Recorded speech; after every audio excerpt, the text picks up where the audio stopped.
Hey guys, Sandro here from Carcraft Auto Detailing in Melbourne. In today's video, I'll be going through the steps I take when washing, decontaminating, polishing or correcting and protecting the paint to the highest level on car rims. I would say that overall, car rims are the most underrated area of detailing in general, simply for the fact that rims are one of the most intricate and time-consuming components of a vehicle to fully correct and create a level of finish to match the rest of the vehicle's paint. As a general rule, we tend to assume that the larger the area, the more work and cost that will be involved. And although this is true to a certain point, it is also true that the large flat areas of a vehicle are the easiest to compound and polish, whereas the smaller panels with sharp tight curves and thinner surface areas tend to be the most time consuming, simply for the fact that they are harder to access and require smaller polishing machines and sometimes even hand polishing to effectively get the work done, all of which equals a far more time-consuming process, and typically car rims are a large array of sharp curves and thin edges.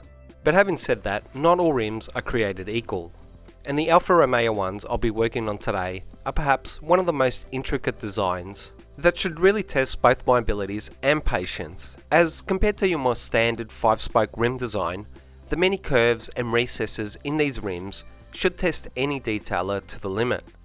So what I'm getting at is that unless you have tried to correct the paint to a high level on a rim before, you'll most likely underestimate the time and effort it'll usually take. And for me personally, trying to explain to a potential customer that polishing or correcting the paint on their rims may be more time consuming and expensive than correcting the whole vehicle's paint is usually met with a puzzled look of somewhat shock and surprise. I'll also just give you some quick info on some of the issues I've had with these rims. Basically, before I bought the car about 5 years ago, the rims had been recently repainted in the matching silver paint. I was never happy with the finish, as apart from some overspray on the car, the rims themselves had runs of clear coat, and within a year, the paint began to crack and flake in certain areas. Take two, about 3 years ago, I had them repainted again in the same factory silver finish, from someone with a good reputation. And although the finish was better, fast forward to a year or two down the track, and the same cracking and flaking on the paint was happening yet again. So take 3, about 2 months ago, I decided to get them repainted in black this time, researched a body shop with a good reputation, and I explained that I didn't want another cheap job done and I'm happy to pay for quality work. I was told the rims would be taken back to bare metal, correctly primed, base and clear coated inside and out, and I was assured that the finish would both look amazing and last a lifetime. To be quite honest, I wasn't all that pleased with the finish, especially when I removed the rim and saw that the inner barrel wasn't painted or finished to the level we had discussed. Although the overall finish is good on the face of the rims, there is quite a bit of sanding and compounding haze and scratches that weren't removed, and many finer scratches all over the finish. I do appreciate that these are difficult rims to paint and finish, but that's why I paid more and went to someone who assured me they could achieve the quality I was after. There is a little more to this story, but I'll just leave it there and get on to trying to create the best finish I can with the quality of paint I have to work with.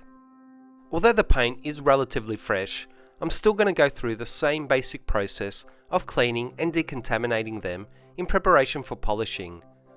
As in general, rims will pick up a lot of grime even in the short span of a couple of months on a daily driver. So with the rim off the vehicle, I'm going to start by giving it a good pre-soak with Optimum's Power Clean All-Purpose Cleaner. Once the product has had a few minutes or so to begin breaking down the grime, I'm going to give the whole rim a thorough pressure rinse down.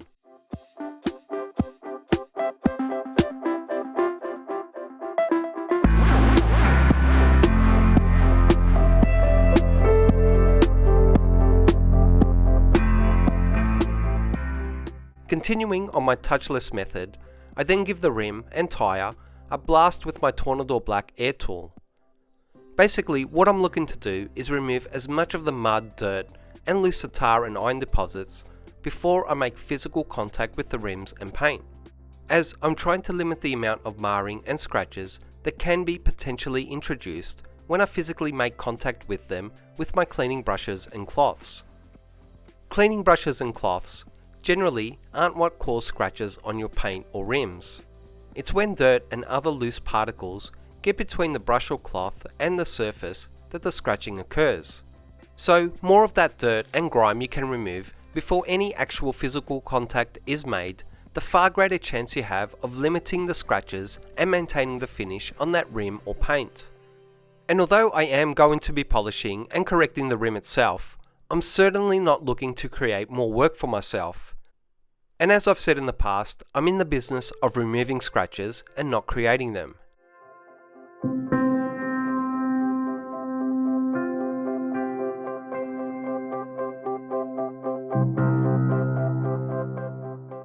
I then give the rim another pressure rinse down and then add a good layer of power clean to the tyre walls to give both the inner and outer sides of the tyres a good scrub down with my tyre brush.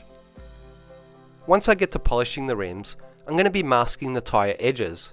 So the cleaner I can get the tyres, the better chance the tape will have to adhering to the rubber.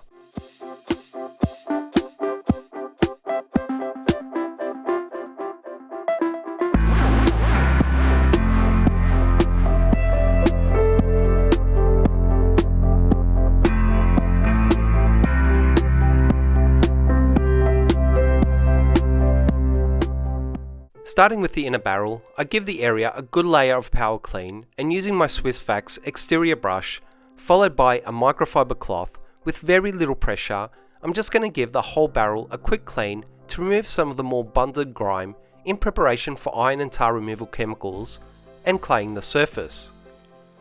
Personally, I've found that the combination of lightly agitating the surface with a brush, followed by a wipe down with a microfiber cloth or mitt, is a great combination that ensures you treat every inch of that rim.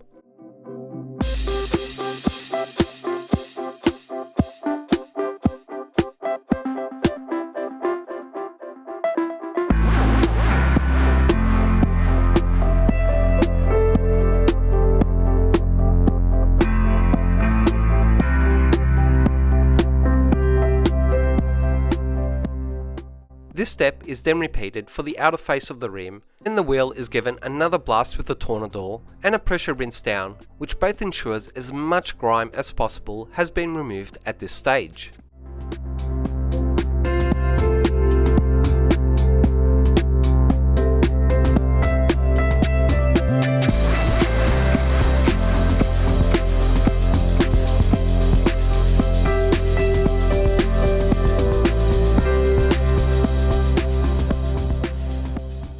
Unfortunately, as we have truly hit winter here in Melbourne, I've lost the daylight and it's barely 4:30 PM.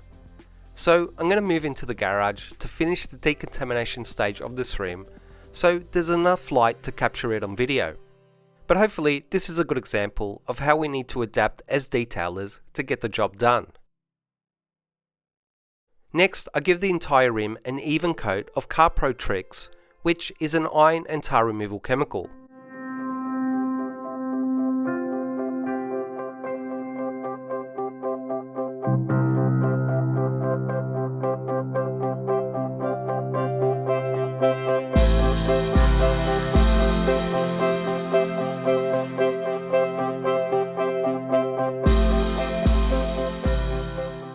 After about 5 minutes or so of letting TYRE break down those contaminants, I give the rim another coat of the product, and using a microfiber cloth, I generally work it in and around the rim to increase its effectiveness.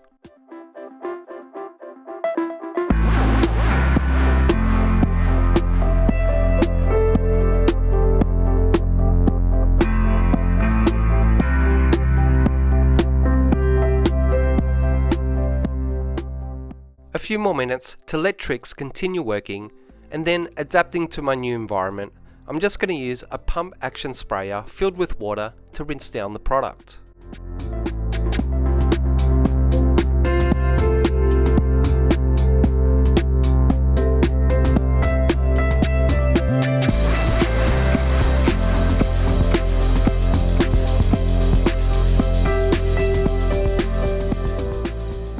The last decontamination stage is giving the rim a clay to further remove the most stubborn contaminants. I'm using Carpro's ultra-fine clay bar and Echo 2 as my clay lubricant. I start with the outer face of the rim, give the area a generous coat of my lubricant, and with only light pressure, I run the clay over the entire surface, adding more lubrication as needed and folding the clay to create a clean side as I go.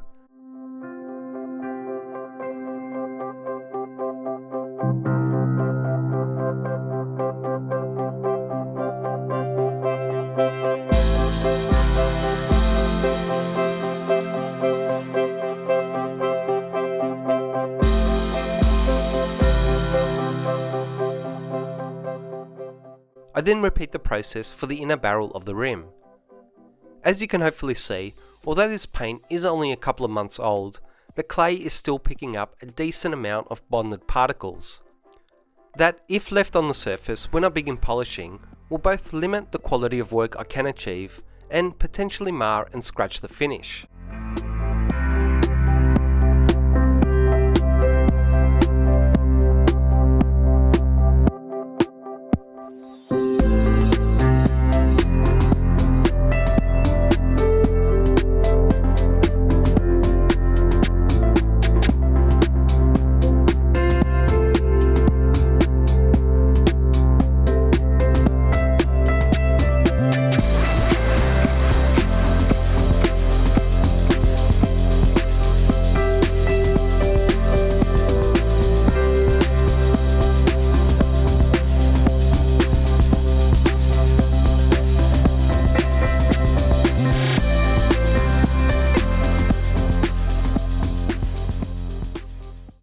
Final rinse down with my water sprayer and a quick once over with a microfiber cloth to collect most of the standing water, and the final stage is an alcohol based IPA wipe down with Carpro eraser to remove any remaining cleaners or chemicals, so that now the rim is truly ready for polishing or correcting the paint.